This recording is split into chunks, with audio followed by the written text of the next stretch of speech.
Well, I happen to have this wonderful lady that I get to fellowship with 3 times a week during my lay job, my regular job in the morning. She's an older Catholic lady in her 60s, and I always go by there. Not many people know that I'm a pastor in my route. I'm in the dry ice business.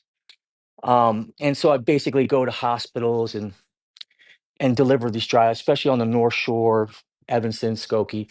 But there's this wonderful Catholic lady I get to fellowship with all the time, and I always tell her what scripture text I'm in, and like my major points and where it's going, and so anyway, so she came to me this time with a wonderful story. She said, "I got to tell you this story," and normally I'm always bringing her the stories, and so she says that she's praying and she's in prayer and I we could all relate to this. So she's praying by herself, she's praying to God,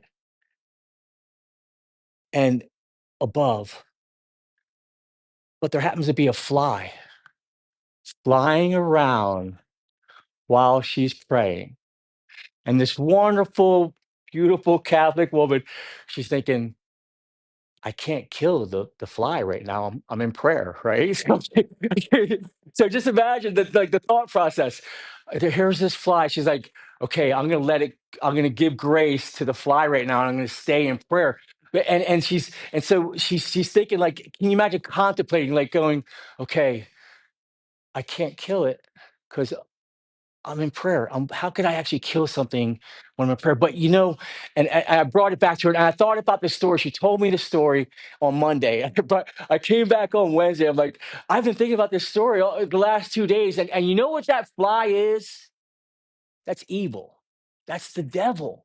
Can you imagine? And that fly right there, and I'm like, sometimes we have to smash evil and maybe not during a prayer. Okay, so I asked her, well, what happened? What's the deal? And she's like, she gave the fly grace and let it live for another day.